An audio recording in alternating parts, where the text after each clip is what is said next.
नमो बुद्धाय। बुद्धं शरणं गच्छामि, धम्मं शरणं गच्छामि, సంఘం శరణం గచ్ఛామి. భారతదేశంలో బుద్ధుడు జన్మించి తర్వాత తనకు జ్ఞానోదయము అయిన తర్వాత బుద్ధుడు ప్రపంచానికి 4 నోబుల్స్ సూత్రాలను చెప్పడం జరిగింది. ప్రతి మనిషికి జీవితంలో అసంతృప్తి, కష్టము ఉంటుందని చెప్పి, ఆ కష్టాలకు కారణాలు ఉంటాయని చెప్పి, ఆ కారణాలు నివారణ కొరకు అష్టాంగ మార్గాన్ని అనుసరించాలని చెప్పి బుద్ధుడు బోధించడం జరిగింది. బుద్ధుడు బోధనలు వాటి విశిష్టతను చెప్తూ, బుద్ధుడు ఒక సైంటిస్టుగా, ఒక సైకాట్రిస్టుగా ప్రపంచానికి ఎనలేని సేవ చేయడానికి ఒక మార్గాన్ని కనిపెట్టాడని చెప్పి ప్రపంచంలో ఉన్నటువంటి ముఖ్యమైన సైంటిస్టులు చెప్పడం జరిగింది. బుద్ధుడు జననం గురించి, ఎవల్యూషన్ గురించి, మనిషిగా ఈ భూలోకంలో అనేక జీవరాశులు ఏ విధంగా ఉద్భవించాయో, చివరికి మనిషిగా ఏ విధంగా ఎవల్యూషన్ జరిగాయో బుద్ధుడు 2600 సంవత్సరాల క్రితమే తన సందేశాన్ని సమాజానికి అందించాడు. తదుపరి ఒక 200-300 సంవత్సరాల క్రితము డార్విన్ సిద్ధాంతం కూడా ఎవల్యూషన్ ఆఫ్ లైఫ్ ఏ విధంగా జరిగిందని చెప్పి డార్విన్ చెప్పడం జరిగింది. అదేవిధంగా మనందరికీ తెలుసు కార్యకారణ సిద్ధాంతము, ప్రతి యాక్షన్కు రియాక్షన్ ఉంటుందని చెప్పి ఐన్స్టీను నమ్మడము, కమ్యూనిస్ట్ సిద్ధాంతకర్తలు కూడా దాన్ని, మార్క్స్ కూడా ఆ విధంగా బోధించడం జరిగింది. తదుపరి బర్ట్రాండ్ రస్సెల్ కూడా ఒక సందర్భంలో తను చెప్తూ, యేసుక్రీస్తు మనుషుల యొక్క జీవన విధానం గురించి, తను దేవుని కుమారుడను కాబట్టి ముక్తి కావాలంటే తను దేవుని కుమారునిగా అనుకరించాలని చెప్పి, నమ్మాలని చెప్పి చెప్పడం జరిగింది. అయితే బర్ట్రాండ్ రస్సెల్ ఏమంటాడంటే, బుద్ధుడు జీసస్ క్రైస్ట్ ఓన్లీ మనుషుల గురించే చెప్పడం జరిగింది, కానీ బుద్ధుడు సకల జీవరాశుల గురించి, తర్వాత వాతావరణం గురించి, ఈ ప్రపంచం ఏ విధంగా నడుస్తుంది, నదులు, వృక్షాలు, అన్ని జీవరాశుల గురించి చెప్పడం జరిగిందని చెప్పి బర్ట్రాండ్ రస్సెల్ కూడా చెప్పడం జరిగింది. అంటే తను ఒక సైంటిస్ట్గా 2600 సంవత్సరాల క్రితమే తను ఒక సైంటిస్ట్గా, చిత్తము అంటే మనసు, చిత్తము ఏ విధంగా పనిచేస్తుందని చెప్పి ఒక సైకాట్రిస్ట్గా మానవాళికి సేవ అందించారు. దురదృష్టం ఏంటంటే భారతదేశాన్ని ప్రపంచానికి ఈ విధంగా సేవలు అందించే పరిస్థితి నుంచి, భారతదేశం నుంచి బుద్ధిజము ఆల్మోస్ట్ అంటే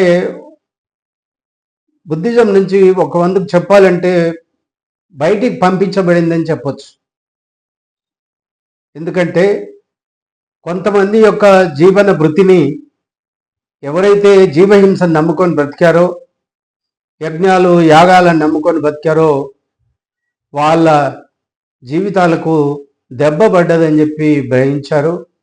కానీ సమాజానికి చాలా నష్టం జరిగిందని చెప్పి నా వ్యక్తిగత భావన. బుద్ధిజము భారతదేశం నుంచి తగ్గడానికి కారణాన్ని మనం విశ్లేషించినట్టుంటే ముఖ్యంగా రెండవ కౌన్సిల్లో ఆనాడు ఉన్నటువంటి బుద్ధ సంఘము రెండు వర్గాలుగా విడిపోవడం జరిగింది. ఈరోజు మనం చూస్తూ ఉన్నాము, అంబేద్కర్ రాసిన రాజ్యాంగాన్ని ఎన్నిసార్లు ఈరోజు మాడిఫై చేశారు. అదేవిధంగా బుద్ధ సంఘంలో కూడా ఆనాడ కాలమాన పరిస్థితులకు అనుగుణంగా వాళ్ళు కూడా మారి ఒక 2 సంఘాలుగా 3 సంఘాలుగా విభజించడం జరిగింది. ఒకటి హీనయానము, థేరవాదము, మహాయానము అని చెప్పి విభజించడం జరిగింది. మనందరికీ తెలుసు, యూనిటీ ఈజ్ ద స్ట్రెంగ్త్. కలిసి ఉంటే కలదు సుఖం అని ఎట్లాగా చెప్తామో, ఎప్పుడైతే బుద్ధ సంఘం విడిపోయిందో అప్పుడు దాని యొక్క శక్తి కొంత సన్నగిల్లిందని చెప్పుకోవచ్చు.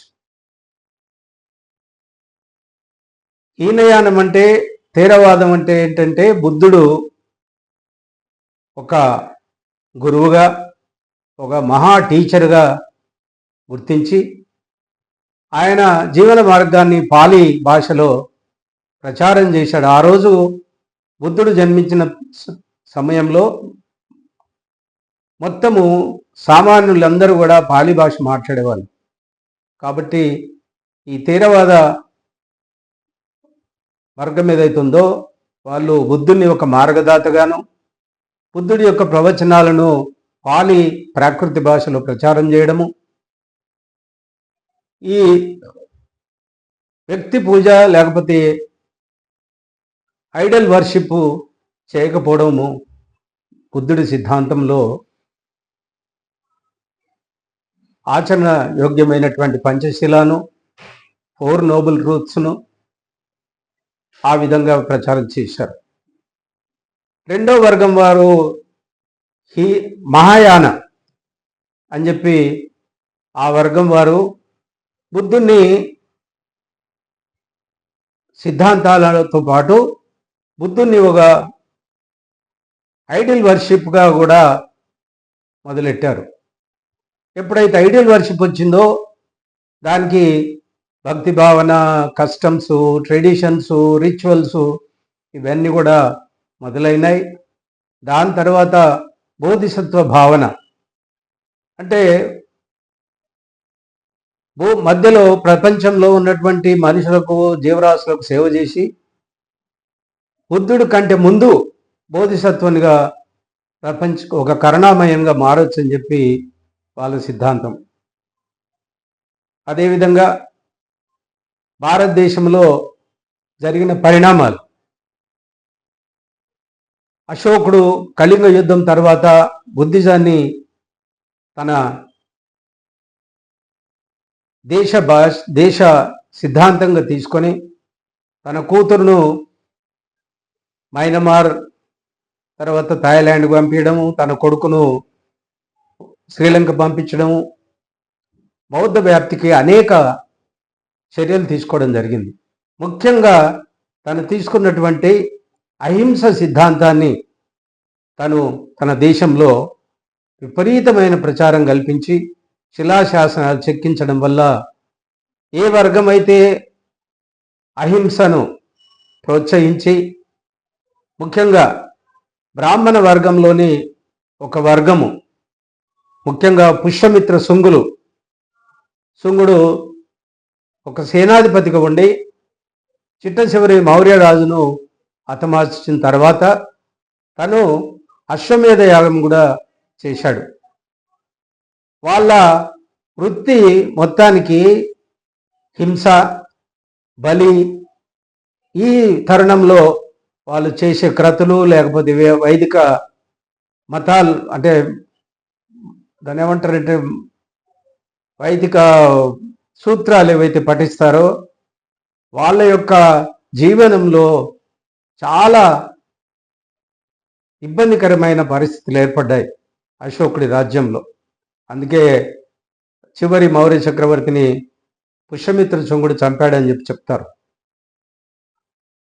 ఈ విధంగానే కాక ఎవరైతే మాంక్స్ యొక్క తలలను తీసుకొస్తారో చంపి వారికి బంగారు నాణ్యాలు కూడా బహుకరించడం కూడా జరిగింది శుంగవంశం రాజుల పరిపాలనలో.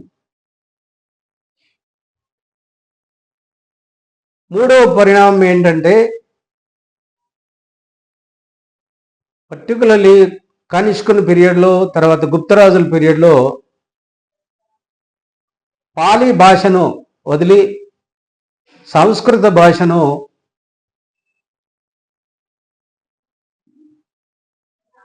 తీసుకోవడం వల్ల, సంస్కృతం ఏ కొద్ది మందికో రావడం వల్ల పాలీ భాషనేమో జనసామాన్యానికి అర్థమయ్యేటట్టు సామాన్యుల భాషగా ఉండేది. ఎప్పుడైతే సంస్కృత భాషను బుద్ధిజానికి ఎప్పుడైతే ఆపాదించారో అప్పటి నుంచి ఏ కొద్ది మంది కొంతమందికే పరిమితమైనటువంటి సంస్కృత భాష బుద్ధిజాన్ని ప్రచారాన్ని నిరోధించింది అని చెప్పవచ్చు. అదేవిధంగా బుద్ధిజానికి ఇంకా ఎప్పుడైతే పెద్ద రాజ్యమైనటువంటి అశోకుని రాజ్యం తర్వాత కొంతవరకు గుప్తరాజులు, హర్షవర్ధనుడు వీళ్ళంతా వచ్చిన తర్వాత భారతదేశము చిన్న చిన్న రాజ్యాలుగా విడిపోయింది. ఈ చిన్న చిన్న రాజ్యాలు ముఖ్యంగా రాజపుత్రులు పరిపాలించేవాళ్ళు. వీళ్ళందరూ కూడా మళ్ళీ ఎప్పుడైతే ఈ సంస్కృత భాషను తర్వాత మళ్ళీ వాళ్ళు కొంచెము వాయిలెన్స్ను ప్రచారం చేసే రాజపుత్సు కాబట్టి వాళ్ళందరూ కూడా మళ్ళీ హిందూయిజం వైపు, వేదిక రిలీజన్ వైపు మొగ్గు చూపడం జరిగింది. నాన్ వాయిలెన్స్ను ఎంకరేజ్ చేయలేదు. వాళ్ళు వాయిలెన్స్గా ఉండేవాళ్ళు. అందుకే వాళ్ళకు వాళ్ళు పోట్లాడము, అనేక శాఖలుగా, అనేక చిన్న చిన్న రాజ్యాలుగా విడిపోయి బుద్ధిజాన్ని నామరూపాలు లేకుండా చేయడం జరిగింది. దాని తర్వాత వచ్చినటువంటి హున్ డైనాసిటీ వాళ్ళు కూడా వాయిలెంట్ పీపుల్. దాని తర్వాత ముక్క చెక్కలైనటువంటి అశోక చక్రవర్తి రాజ్యము చిన్న చిన్న రాజ్యాలుగా విడిపోవడం వల్ల వాళ్ళకు వాళ్ళు పోట్లాడుకోవడము, దాని తర్వాత ముస్లిం దండయాత్రలు కూడా చేయడం జరిగింది. ఈ ముస్లిం దండయాత్రలు చేసి వాళ్ళు భట్ అంటే ఇస్లాంలో భట్ అంటే విగ్రహం, భారతదేశంలో ఉన్నటువంటి బుద్ధ విగ్రహాలను వాళ్ళు భట్ అనే పేరుతో ధ్వంసం చేయడం జరిగింది. అదేవిధంగా బుద్ధ విహారాలను, కొన్ని లక్షల పుస్తకాలు ఉన్నటువంటి నలంద విశ్వవిద్యాలయాన్ని కూడా వాళ్ళు ధ్వంసం చేశారని చెప్పి చరిత్ర మనకు చెప్తుంది. సో ఈ విధంగా అనేక ఒడిదుడుకుల మధ్యలో భారతదేశంలో ఉన్నటువంటి మాంగ్స్ అందరూ కూడా అటు north side China, Korea, Japan వెళ్ళిపోవడము, టిబెట్, నేపాల్ వెళ్ళిపోవడము, ఇటు ఈస్ట్ సైడు శ్రీలంక, తర్వాత మయన్మార్, థాయిలాండ్, ఈ విధంగా ఈస్ట్ సైడ్ కూడా కొంతమంది మాంగ్స్ వెళ్ళిపోవడం జరిగింది. కాబట్టి అనేక ఒడిదుడుకులు మధ్యలో బుద్ధిజం అనేది భారతదేశం నుంచి ఎక్కడైతే పుట్టిందో అక్కడి నుంచి బయటికి పంపబడ్డది. మనందరికీ తెలుసు, బుద్ధిజం తర్వాతనే వ్యాపారాలు, ఆర్ట్ అండ్ కల్చర్, యూనివర్సిటీస్ ఇవన్నీ అభివృద్ధి చెందినప్పటికీ కూడా ఇక్కడ కుట్రపూరితంగా, అంటే అంబేద్కర్ భాషలో చెప్పాలంటే భారతదేశంలో జరిగిన యుద్ధాలన్నీ కూడా బుద్ధిజానికి, బ్రాహ్మణిజానికి జరిగిన యుద్ధాలని చెప్పి తన వాల్యూమ్ 17లో చెప్పడం జరిగింది. మధ్యలో కొన్ని రోజులు ఎప్పుడైతే ఈ రాజపుత్రులు వీళ్ళందరూ భారతదేశాన్ని ముక్కలు ముక్కలు చేశారో అప్పుడు ముస్లిం దండయాత్రలు జరగడము, ముస్లింల చేతుల్లోనికి వెళ్ళిపోవడం జరిగింది. దాని తర్వాత జరిగిన పరిణామాలు మనందరికీ తెలుసు. ఈ విధంగా బౌద్ధ సంఘము విడిపోవడము, సంస్కృత భాషను పాలి భాష బదులు సంస్కృత భాషను బుద్ధిజం వ్యాప్తికి ఉపయోగించడము, పుష్యమిత్ర శృంగుడు బుద్ధిజానికి వ్యతిరేకంగా హింసావాదానికి అశ్వమేధ యాగము, తర్వాత హింసావాదానికి క్రతువులు, ట్రెడిషన్స్, వేదిక రిలీజన్ వైపు మళ్ళీ భారతదేశాన్ని మళ్లించడము, గుప్తులు హర్షవర్ధన్ తర్వాత చిన్న చిన్న రాజ్యాలకు విడిపోయి ఆ రాజపుత్స్ అందరూ కూడా వైదిక మతాన్ని వాళ్ళు పెంచి పోషించడము, బుద్ధిజానికి పొలిటికల్ ప్యాట్రనిజం లేకపోవడము, సంస్కృత భాష వల్ల జరిగిన నష్టము, అదేవిధంగా భారతదేశము చిన్న చిన్న రాజ్యాలుగా విడిపోయినందుకు భారతదేశం మీద దండయాత్రలు, ఆ విధంగా భారతదేశంలో ఉన్నటువంటి బుద్ధిస్ట్ మాంగ్స్ కూడా డిమోరలైజ్ అయిపోయారు. అంటే మోరల్ క్రైసిస్ ఏర్పడ్డది. వాళ్ళు కూడా నార్త్లో అనేక దేశాలకు పారిపోయారు, ఈస్ట్ కూడా వేరే దేశాలకు పారిపోయారు. ఈ విధంగా అనేక ఒడిదుడుకులకు భారతదేశము గురయ్యి భారతదేశం నుంచి ఒకందుకు చెప్పాలంటే బుద్ధిజము తరిమివేయబడిందని చెప్పొచ్చు. మళ్ళీ డాక్టర్ అంబేద్కర్ గారు చాలా పరిశోధన తర్వాత సామాన్య మానవులకు మానవ హక్కులు, ఒక మానవుని అభివృద్ధి కొరకు, సమానత్వం కొరకు, స్వేచ్ఛ కొరకు మళ్ళీ భారత రాజ్యాంగం ఏదైతే రాశారో దాని కొనసాగింపుగానే బుద్ధ అండ్ ఈజ్ ధమ్మాను భారత ప్రజలకు అందించారు. రాబో రోజుల్లో భారతదేశము ప్రపంచానికి ఒక మార్గదర్శకంగా ఉండాలంటే అది బుద్ధిజం ద్వారానే సాధ్యమవుతుంది. బుద్ధుడి మార్గము చాలా శాస్త్రీయంగా, బుద్ధుడు ఒక సైకియాట్రిస్ట్గా, అంటే మానసిక వ్యాధి ఏ విధంగా ట్రీట్ చేయాలనో తను మెడిటేషన్ ద్వారా, విపాసన సిస్టమ్ ఆఫ్ మెడిటేషన్ ద్వారా, పంచశీల ద్వారా, అదేవిధంగా అష్టాంగ మార్గం ద్వారా ప్రపంచానికి అందించారు. అతని యొక్క గొప్పతనము, కీర్తి ప్రతిష్టలు రాబో రోజుల్లో అన్ని దేశాల్లో కూడా విపరీతమైన ఆదరణ పెరుగుతుంది. చాలామంది ఎప్పుడైతే ఎడ్యుకేటెడ్స్, టెక్నాలజీ పెరుగుతుందో చాలామంది ఇప్పుడు బుద్ధిజం వైపు వస్తున్నట్టు మనం గమనించవచ్చు. కాబట్టి భారతదేశానికి మళ్ళీ కీర్తి ప్రతిష్ట రావాలని కోరుకుంటూ, బుద్ధుని మార్గాన్ని ఎంచుకోవాలని చెప్పి కోరుకుంటూ సెలవు. నమో బుద్ధాయ.